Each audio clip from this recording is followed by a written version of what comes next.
ഇന്നലെ പാതിരാത്രി ചെയ്തതിനേക്കാൾ ശക്തമായി അമേരിക്കൻ സൈന്യം ഇറാനെ ഇന്ന് ആക്രമിക്കും എന്ന് അമേരിക്കയുടെ പ്രസിഡന്റ് ട്രംപ് തുർക്കിയിൽ അങ്കാറയിൽ നാറ്റോ ഉച്ചകോടിയിൽ പ്രഖ്യാപിച്ചിരിക്കുകയാണ്.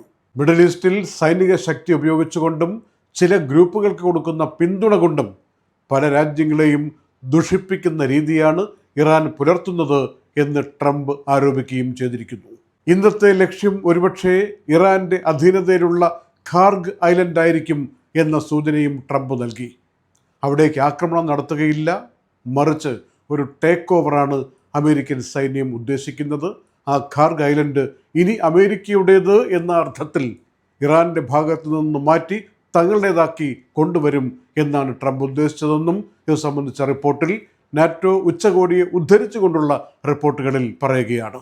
ഇന്ന് രാവിലെ തുർക്കിയിൽ മാധ്യമപ്രവർത്തകരോട് ഉച്ചകോടിക്ക് മുമ്പ് ട്രംപ് പറഞ്ഞത്, ഈ കരാർ ഇറാനും അമേരിക്കയും തമ്മിലുള്ള ഇപ്പോൾ ഉണ്ടാക്കിയിരിക്കുന്ന ധാരണാപത്രം ഇനിയില്ല, ആ കരാർ പാലിക്കുകയില്ല, അങ്ങനെ ഒരു ഡീൽ ഇനി വേണ്ട എന്ന് പറഞ്ഞെങ്കിലും ഉച്ചകോടിയിൽ സംസാരിക്കുമ്പോൾ ട്രംപ് ഇങ്ങനെ ഒരു കരാർ ടെർമിനേറ്റ് ചെയ്യുന്നു എന്ന കാര്യത്തെക്കുറിച്ച് ഒന്നും പറഞ്ഞിട്ടില്ല എന്നത് അന്താരാഷ്ട്ര മാധ്യമങ്ങളും നിരീക്ഷകരും പ്രത്യേകം എടുത്ത് പറയുന്നുണ്ട്.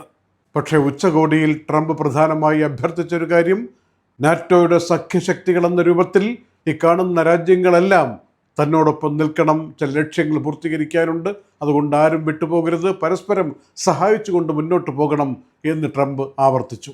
ആക്രമണത്തിനെങ്ങാനും വന്നാൽ അതിശക്തമായി തിരിച്ചടിക്കുമെന്ന് ഇറാനും ഇതൊക്കെ കേട്ടിട്ട് മുന്നറിയിപ്പ് പോലെ, പ്രതിഷേധത്തിൻ്റെ സ്വരം പോലെ വ്യക്തമാക്കിയിരിക്കുന്നു എന്ന റിപ്പോർട്ടും വരികയാണ്.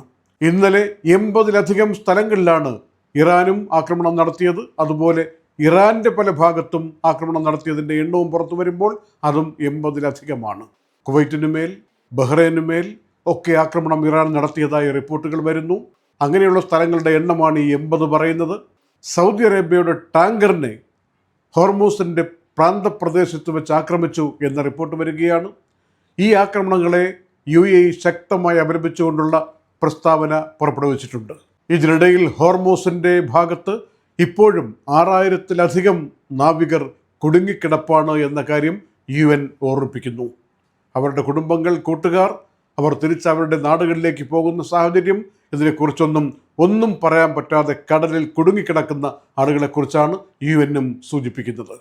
കുറേ നാളത്തെ ഒരു ഇടവേളയ്ക്ക് ശേഷം സമാധാനത്തിൻ്റെ അലയൊലികൾ ഉണ്ടാകും എന്ന് കരുതിയതിന് ശേഷം ജൂലൈ 7 രാത്രിയോടുകൂടി, ഇന്നലെ ചൊവ്വാഴ്ച രാത്രിയോടുകൂടി ഉണ്ടായിരിക്കുന്ന പുതിയ സംഭവവികാസങ്ങൾ മാർക്കറ്റിനെ പിടിച്ചുലയ്ക്കുകയാണ്, ജനജീവിതത്തെ സ്തബ്ധമാക്കുകയാണ്, കൂടുതൽ ആശങ്ക കൊണ്ടുവരികയാണ്.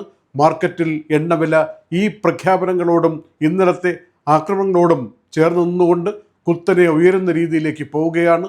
ഓഹരിക്കമ്പോളങ്ങൾ സ്ലിപ്പായി താഴേക്ക് പോകുന്ന ദൃശ്യങ്ങൾ കാണുകയാണ്. ഇത്രയും മാറ്റങ്ങൾ പെട്ടെന്ന് കടന്നു വരുന്നു ഈ പ്രഖ്യാപനങ്ങളും ഇന്നലെ രാത്രിയിലെ ആക്രമണങ്ങളും കൊണ്ട്. സമാധാനത്തിൻ്റെ പാതയിൽ മുന്നോട്ട് പോകാൻ ഇനിയും സാഹചര്യം ഉണ്ടാകട്ടെ, തുടരട്ടെ എന്ന് മാത്രം ആശിക്കുന്നു. Night updates supported by ELL Properties, Kalyan Jewelers, Lulu Supermarket, Hypermarket and Department Store, Fira Foods, Al Nasood Cargo, Gold Star Rent-A-Car, Dr. Asina's Ayurvedic Clinic, Iron Gold and Diamonds, Choco World, Partha Signature Abu Shagara Sharjah, ABC Cargo and Courier, Fisherman's Hub, Hashim Hypermarket.